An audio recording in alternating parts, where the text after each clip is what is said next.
அழித்தல். பகை என்றால் எது? நமக்கு பகை இன்னொருவனுக்கு நண்பன் தானே.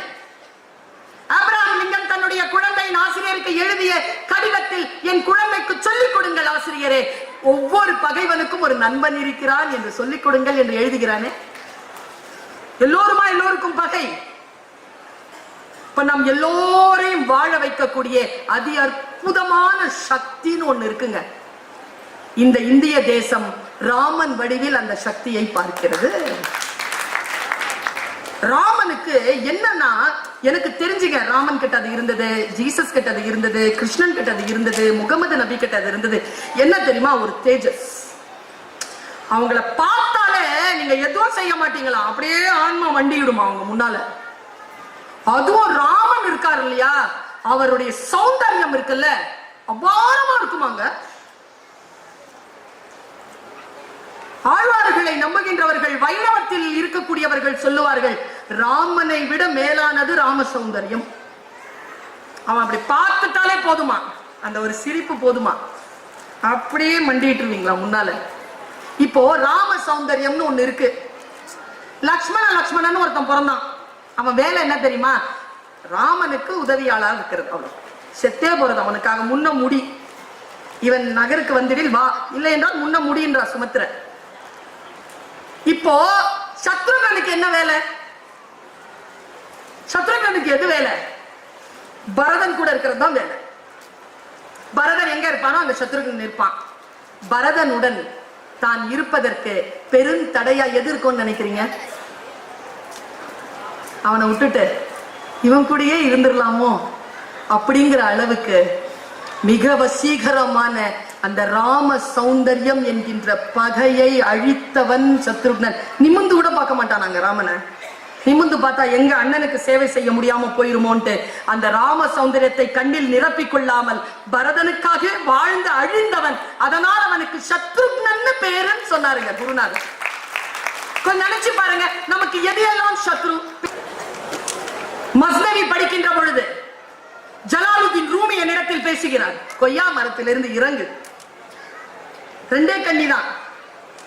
உலகத்தை ரசிக்க வேண்டுமா, உலகத்தை புரிந்து கொள்ள வேண்டுமா, கொய்யா மரத்திலிருந்து இறங்கு என்றானவன். கொய்யா மரம் உயரமானதுதான், ஆனால் அதன் மீது ஏறி நின்றால் ஒரு அளவுக்கு தான் இந்த உலகத்தை பார்க்க முடியும். அதில் இருந்து இறங்கி நாம் எந்த உயரத்திற்கு போக வேண்டுமோ அந்த உயரத்திற்கு போனால் தான் இந்த உலகத்தை முழுமையாக பார்க்க முடியும் என்று சொல்லுகிறார் ரூமி. நாம் எல்லோரும் கொய்யா மரத்தை பிடித்துக் கொண்டிருக்கிறோம்.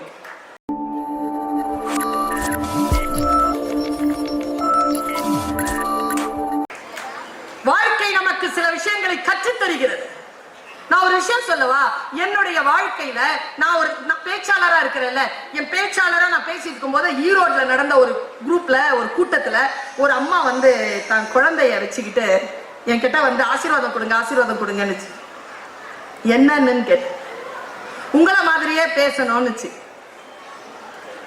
அவங்களுக்கு நான் சொன்ன பதில் என்ன தெரியுமா? நான் தான் என்ன மாதிரி பேசுறேன் தானே, நான் தான் என்ன மாதிரி பேசிட்டு இருக்கேன்ல, உங்க பாப்பா எதுக்கு என்ன மாதிரி பேசணும்?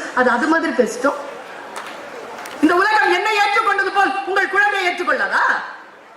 அவரவர்கள் தனித்திறமை பெற்றவர்கள். தனித்திறமை பெற்றதுதான் நம்முடைய அனைத்து பெயர்களினுடைய ஆகப்பெரிய வரம். யாரை போலவோ நாம் மாற வேண்டிய அவசியம் கிடையாது. யாரை போலவும் நாம் மாற வேண்டும் என்றால் அதை விட மிகப்பெரிய அவமானம் ஒரு மனிதனுக்கு வேறு கிடையாது. ஏனென்றால் we are all unique. இறைவன் பூமியில் குப்பைகளை எறிவதே கிடையாது. நான் சமீபத்தில் ஒரு செய்தியை வாசித்து அகமகிழ்ந்து போனேன்.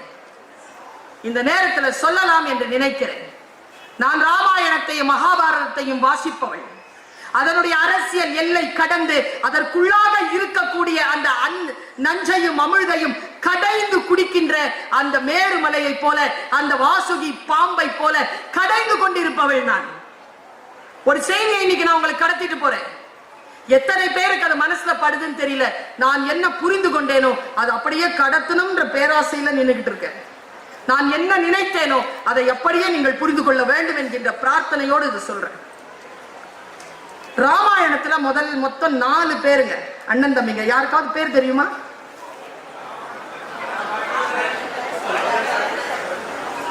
சத்ருக்னன்.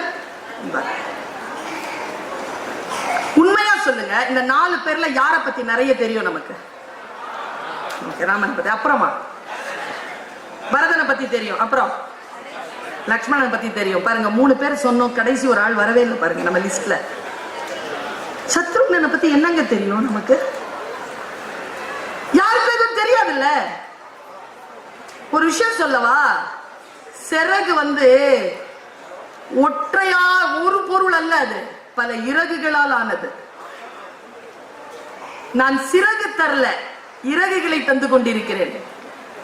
நான் தருகின்ற மற்றொரு இறகு முடிந்தால் உங்களுடைய சிறகிலே சேர்த்துக் கொள்ளுங்கள். இன்னைக்கு இளைஞர்கள் நிறைய பேர் வந்திருக்கிறீர்கள். குழந்தைகளை அழைத்து கொண்டு வந்த பெற்றோருக்கு என்னுடைய நன்றியும் அன்பும் பாராட்டும். ரொம்ப பாராட்டுங்க, ரொம்ப அன்புங்க உங்களுக்கு. பாருங்க, சத்ரு அப்படின்னா என்ன அர்த்தம்னா பகைன்னு அர்த்தம். சத்ருக்னன் அப்படின்னா பகை அழித்தவன் அர்த்தம். பகை அழித்தல். நான் வால்மீகியை படிச்சு பார்க்கிறேன், நான் கம்பனை படித்து பார்க்கிறேன், நான் துளசிதாசரை படித்து பார்க்கிறேன். எங்கேயுமே சத்ருக்னன் போரிட்டதா வரலாறு இல்லை. அவன் போரிடவே இல்லை. குழந்தை பிறந்தவுடன் வசிஷ்டர் அவன் முகத்தை பார்த்து சத்ருக்னன்டா அப்படின்னு பேர் வச்சாங்க. பாருங்களேன், எங்க அப்பா எனக்கு பேர் வச்சார் பர்வீன் சுல்தானா. அப்பா ஏன் பேர் வச்சாருன்னா அப்புறமா கேட்டேன். எங்க அப்பாவுக்கு பர்வீன் சுல்தானாங்கிற பாடகியை ரொம்ப பிடிக்கும். அஸ்ஸாம்ல இருக்கிறாங்க அவங்க, இன்னும் இருக்காங்க, பத்ம விபூஷன், சிறந்த பாடகி, இந்தியாவினுடைய இசை அரசி பேகம் பர்வீன் சுல்தானா. எங்க அப்பா அதை நினைச்சு பேர் வச்சார். நான் பேச ஆரம்பிச்சிட்டேன்.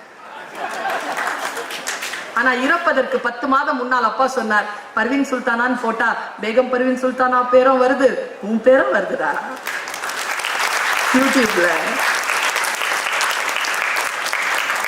பேர் வச்சார்ல, ஆனா அதனுடைய அர்த்தம் என்ன தெரியுமா? பர்வீன்னா 7 நட்சத்திரங்களின் கூட்டம், சுல்தானானா அரசி. என்னுடைய பேரை குயின் ஆஃப் 7 ஸ்டார், 7 நட்சத்திரங்களின் அரசி நான். இப்படி அப்பா பேர் வச்சார். எனக்கு தெரியாது, அவர் சொன்னார்ல நாம விரும்பியா பிறகுறோம், நமக்கு தெளிவறதுக்கு முன்னாடியே பேர் வச்சிடறாங்கல்ல, அப்படி வச்ச பேரு. ஆனால் வசிஷ்டன் அப்படி பேர் வைக்கவில்லை, தெரிந்து பெயர் வைத்தான். சத்ருக்னன், இவன் பகை அழிக்க பிறந்தவன். எனக்கு தேடல் அதிகம். என் குருநாதரிடம் நான் கேட்டேன், சத்ருக்னன் ஏன் பேர் வச்சிருக்கு? ஐயா சொன்ன பதில நான் அப்படியே சொல்றேன், குருநாதர் யாரும் சொல்ல மாட்டேன். அவர் சொன்னார், பகை நான் என்னம்மா அப்படின்னு கேட்டார். இப்ப பாருங்களேன், எனக்கு Kannappan sir, sorry sir, Kannappan sir ஆகாதுன்னு வச்சுக்கோங்களேன். எனக்கு அவர் பகை. ராஜ் சுந்தரம் சாருக்கு அவர் ஃப்ரெண்டு.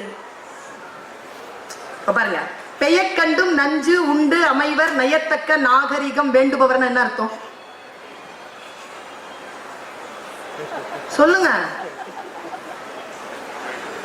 நஞ்சு கொடுத்தா சாப்பிட்டுருணுமா? அப்பதான் நம்ம நாகரிகமா? இப்போ நான் வீட்டுக்கு வர, எனக்கு சக்கரை வியாதி கிடையாது சொல்றேன், நான் வந்த உடனே நீங்க லட்டு கொடுக்குறீங்க. ஐயோ பரிமேடம் வாங்க, நாங்க லட்டு சாப்பிடுங்க. லட்டு எனக்கு நஞ்சு. ஆனா உங்க வீட்டுக்கு நான் வந்துட்டேன், ஏன் எனக்கு சுகர், நான் சாப்பிட மாட்டேன் அப்படின்னு நான் சொல்லக்கூடாது. பெயக்கண்டும் நஞ்சு உண்டு அமைவர் நயத்தக்க நாகரிகம் வேண்டுபவர் என்று அந்த குரலுக்கு அப்படித்தான் நான் பொருள் புரிந்து கொள்வேன். பகை அழித்தல். பகை என்றால் எது? நமக்கு பகை இன்னொருவனுக்கு நண்பன் தானே. ஆபிரகாம் லிங்கன் தன்னுடைய குழந்தையின் ஆசிரியருக்கு எழுதிய கடிதத்தில், என் குழந்தைக்கு சொல்லிக் கொடுங்கள் ஆசிரியரே, ஒவ்வொரு பகைவனுக்கும் ஒரு நண்பன் இருக்கிறான் என்று சொல்லிக் கொடுங்கள் என்று எழுதுகிறானே. எல்லோருமா எல்லோருக்கும் பகை. இப்ப நாம் எல்லோரையும் வாழ வைக்கக்கூடிய அதி அற்புதமான சக்தின்னு ஒண்ணு இருக்குங்க. இந்த இந்திய தேசம் ராமன் வடிவில் அந்த சக்தியை பார்க்கிறது. ராமனுக்கு என்னன்னா, எனக்கு தெரிஞ்சுங்க, ராமன் கிட்ட அது இருந்தது, ஜீசஸ் கிட்ட அது இருந்தது, கிருஷ்ணன் கிட்ட அது இருந்தது, முகமது நபி கிட்ட அது இருந்தது. என்ன தெரியுமா? ஒரு தேஜஸ். அவங்கள பார்த்தாலே நீங்க எதுவும் செய்ய மாட்டீங்களா, அப்படியே ஆன்மா வண்டிடுமா அவங்க முன்னால. அதுவும் ராமன் இருக்காரு இல்லையா, அவருடைய சௌந்தர்யம் இருக்குல்ல, அபாரமா இருக்குமாங்க. ஆழ்வார்களை நம்புகின்றவர்கள், வைணவத்தில் இருக்கக்கூடியவர்கள் சொல்லுவார்கள், ராமனை விட மேலானது ராம சௌந்தர்யம். அவன் அப்படி பார்த்துட்டாலே போதுமா, அந்த ஒரு சிரிப்பு போதுமா, அப்படியே மண்டிட்டுருவீங்களா முன்னால. இப்போ ராம சௌந்தர்யம்னு ஒண்ணு இருக்கு. லக்ஷ்மணன் ஒருத்தன் பிறந்தான். அவன் வேலை என்ன தெரியுமா? ராமனுக்கு உதவியாளா இருக்கிறது. அவன் செத்தே போறது. அவனுக்காக முன்ன முடி, இவன் நகருக்கு வந்திடில் வா, இல்லை என்றால் முன்ன முடின்றா சுமத்திர. இப்போ சத்ருகனுக்கு என்ன வேலை? சத்ருகனுக்கு எது வேலை? பரதன் கூட இருக்கிறது தான் வேலை. பரதன் எங்க இருப்பானோ அங்க சத்ருகன் இருப்பான். பரதனுடன் தான் இருப்பதற்கு பெருந்தடையா எது இருக்கும்னு நினைக்கிறீங்க? அவனை விட்டுட்டு இவன் கூடயே இருந்துடலாமோ அப்படிங்கிற அளவுக்கு மிக வசீகரமான அந்த ராம சௌந்தர்யம் என்கின்ற பகையை அழித்தவன் சத்ருக்னன். நிமிந்து கூட பார்க்க மாட்டானாங்க ராமனை. நிமிந்து பார்த்தா எங்க அண்ணனுக்கு சேவை செய்ய முடியாம போயிருமோன்ட்டு அந்த ராம சௌந்தரியத்தை கண்ணில் நிரப்பிக் கொள்ளாமல் பரதனுக்காக வாழ்ந்து அழிந்தவன். அதனால் அவனுக்கு சத்ருக்னன்னு பேருன்னு சொன்னாருங்க குருநாதர். கொஞ்சம் நினைச்சு பாருங்க, நமக்கு எதையெல்லாம் சத்ரு? பேரன்பா, பெரும் காதலா?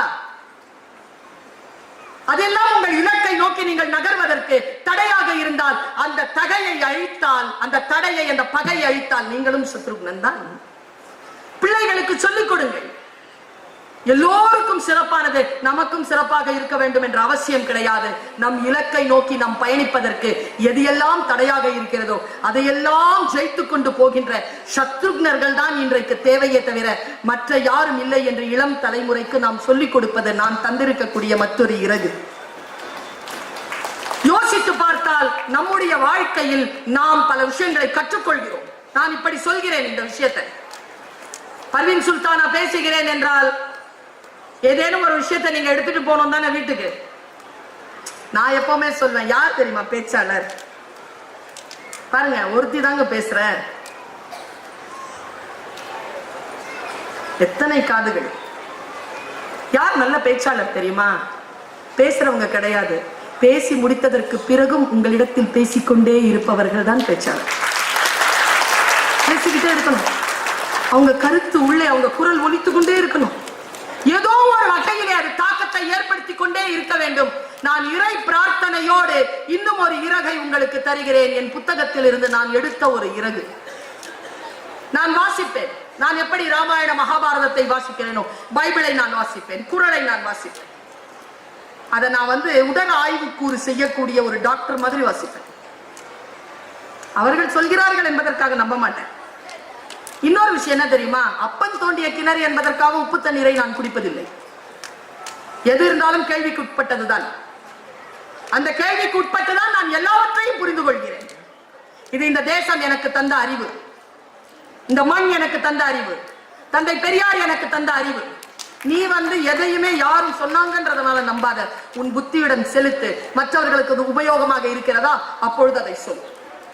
உங்களுக்கு உபயோகமா இருக்கான்னு பாருங்க. கொஞ்சம் ரொம்ப ஃப்ரெஜைலான விஷயம் நான் இப்ப சொல்ல போறது, வெரி ஃப்ரெஜைல்.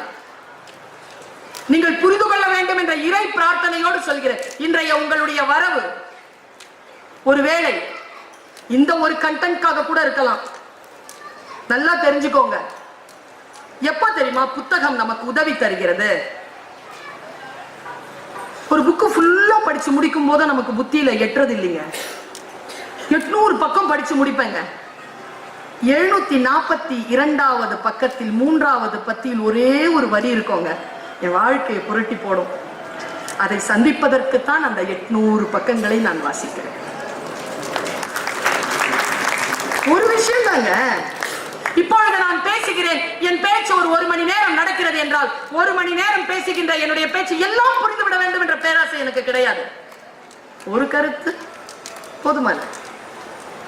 இங்கே இருக்கக்கூடிய நூற்றுக்கணக்கான ஆயிரக்கணக்கான மக்களுக்கு புரிந்துவிட வேண்டும் என்ற எண்ணம் என் இறை மீது நான் சாட்சியத்தோடு சொல்கிறேன் எனக்கு கிடையாது.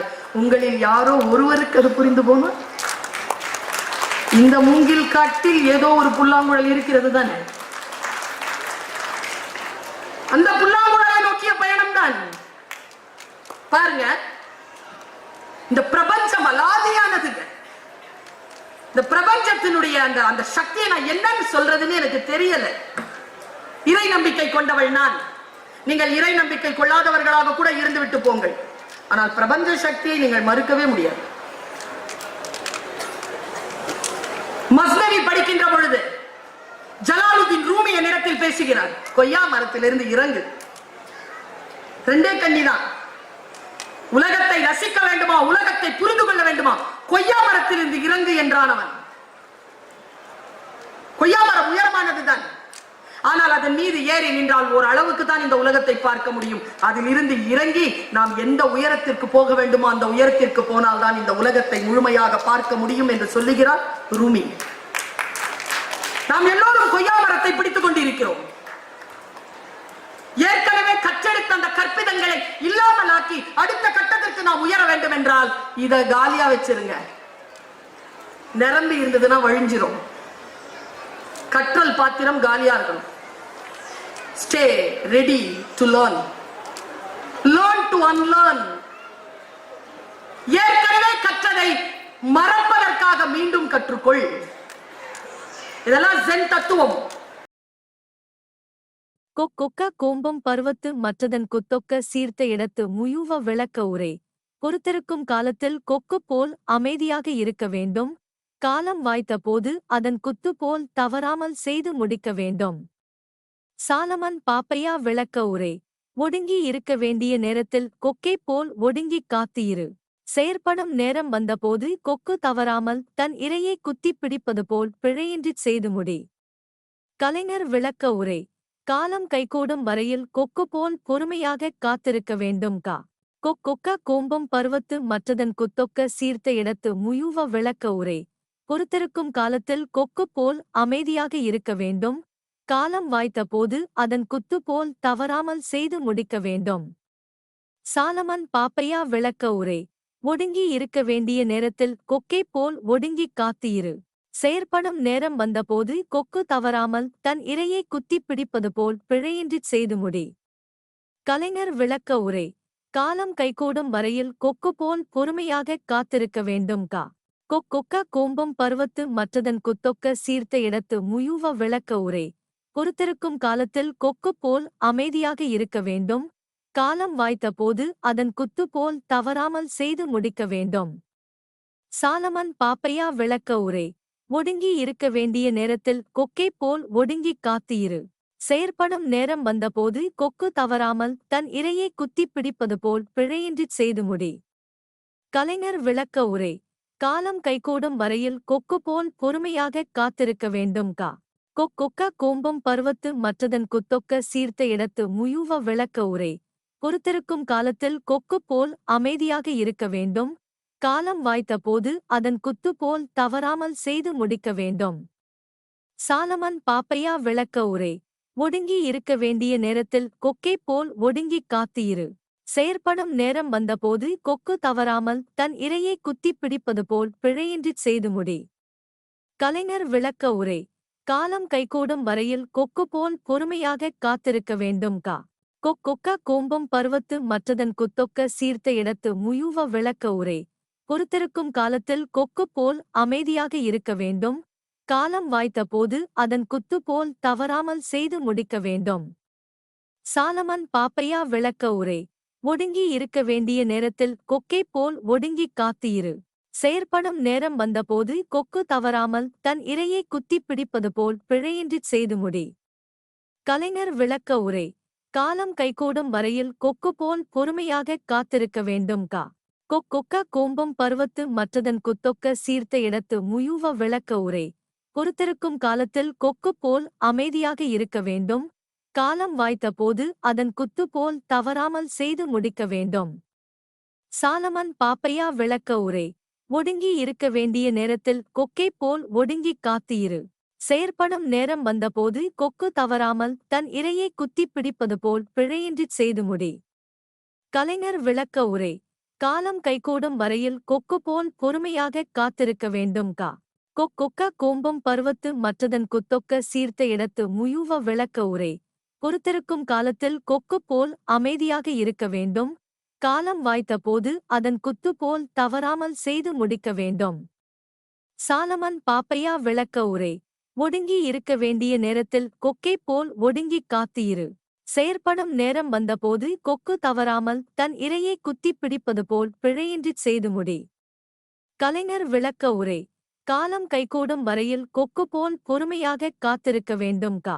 கொக்க கோம்பம் பருவத்து மற்றதன் குத்தொக்க சீர்த்த இடத்து முயூவ விளக்க உரை. பொறுத்திருக்கும் காலத்தில் கொக்கு போல் அமைதியாக இருக்க வேண்டும். காலம் வாய்த்த போது அதன் குத்து போல் தவறாமல் செய்து முடிக்க வேண்டும். சாலமன் பாப்பையா விளக்க உரை. ஒடுங்கி இருக்க வேண்டிய நேரத்தில் கொக்கை போல் ஒடுங்கிக் காத்து இரு.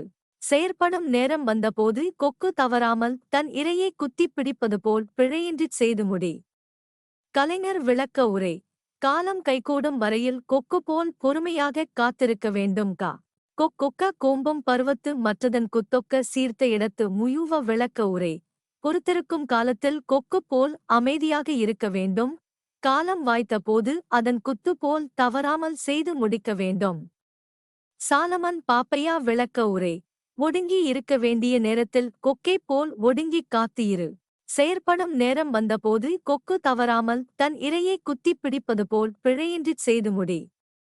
கலைஞர் விளக்க உரை. காலம் கைகூடும் வரையில் கொக்கு போல் பொறுமையாகக் காத்திருக்க வேண்டும் கா. கொக்க கோம்பம் பருவத்து மற்றதன் குத்தொக்க சீர்த்த இடத்து முயூவ விளக்க உரை. பொறுத்திருக்கும் காலத்தில் கொக்கு போல் அமைதியாக இருக்க வேண்டும். காலம் வாய்த்த போது அதன் குத்து போல் தவறாமல் செய்து முடிக்க வேண்டும். சாலமன் பாப்பையா விளக்க உரை. ஒடுங்கி இருக்க வேண்டிய நேரத்தில் கொக்கை போல் ஒடுங்கிக் காத்து இரு. செயற்படும் நேரம் வந்தபோது கொக்கு தவறாமல் தன் இரையை குத்திப் பிடிப்பது போல் பிழையின்றிச் செய்து முடி. கலைஞர் விளக்க உரை. காலம் கைகூடும் வரையில் கொக்கு போல் பொறுமையாகக் காத்திருக்க வேண்டும் கா.